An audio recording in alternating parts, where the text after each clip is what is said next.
Hello everyone, আজকের ক্লাসে তোমাদের সকলকে স্বাগত জানাই। আজকে আমি বাংলা থেকে সংস্কৃত অনুবাদ কিভাবে করতে হয় তা বলবো।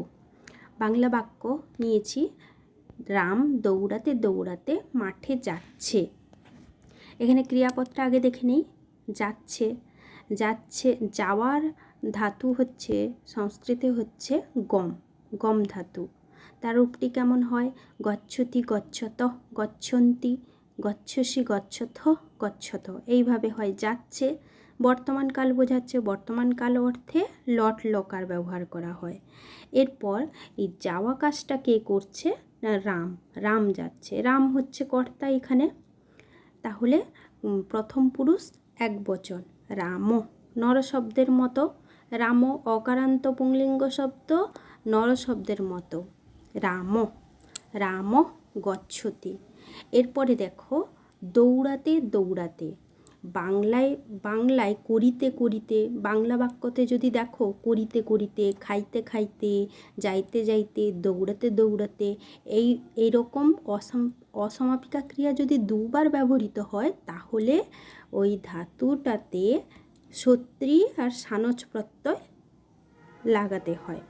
সত্রী প্রত্যয়টা কিসে হয়? না পরস্মৈপদী ধাতুতে সত্রী প্রত্যয় হয় আর আত্মনেপদী ধাতুতে সানজ প্রত্যয় হয়। তাহলে দৌড়ানো, দৌড়ানো সংস্কৃতে হচ্ছে ধাপ, ধাপ ধাতু, ধয়াকার বয় হসন্ত, ধাপ মানে দৌড়ানো। ধাপ ধাতুটা হচ্ছে পরস্মৈপদী। তাহলে বললাম পরস্মৈপদী হলে সত্রী প্রত্যয় দিতে হয়, আর যদি এই ধাতুটা যদি আত্মনেপদী ধাতু হতো তাহলে সানজ প্রত্যয় যোগ করতে হতো। তাহলে ধাপ যুক্ত সত্রী কি রূপ হয়? ধাবত।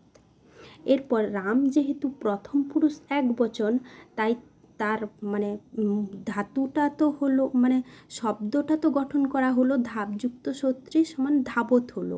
এরপর তাকেও প্রথম পুরুষ একবচনের রূপটি দিতে হবে, তবেই বাক্যে আমরা প্রয়োগ করতে পারবো, সেটা পদে পরিণত হবে।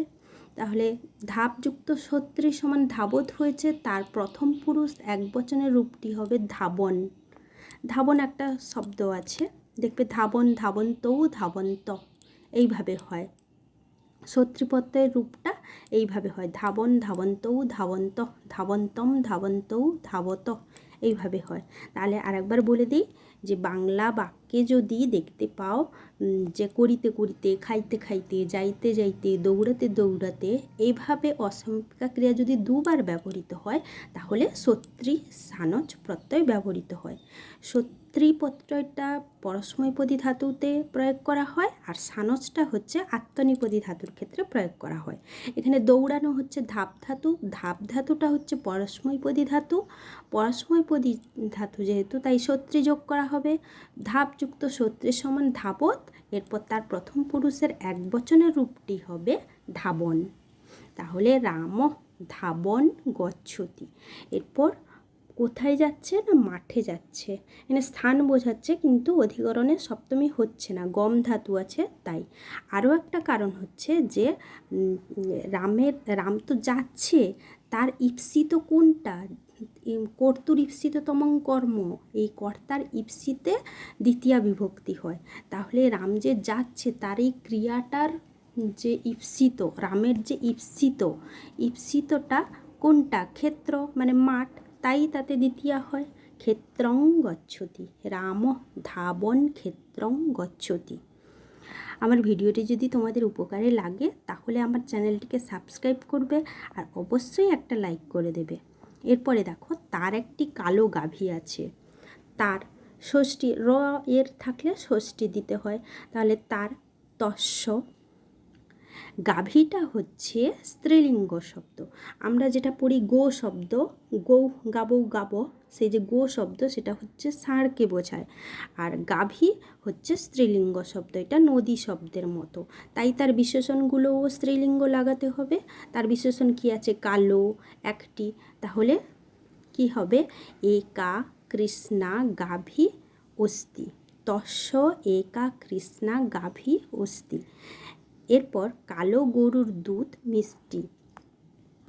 আর একটা শব্দ আছে যে ধেনু, ধেনু শব্দ বলতে গাভীকে বোঝানো হয়। ধেনু শব্দের ষষ্ঠীর একবচনে দুটি করে রূপ আছে, ধেন্না আর ধেনো। তাহলে কৃষ্ণায়া ধেন্না বা ধেনো দুগ্ধং মিষ্টম।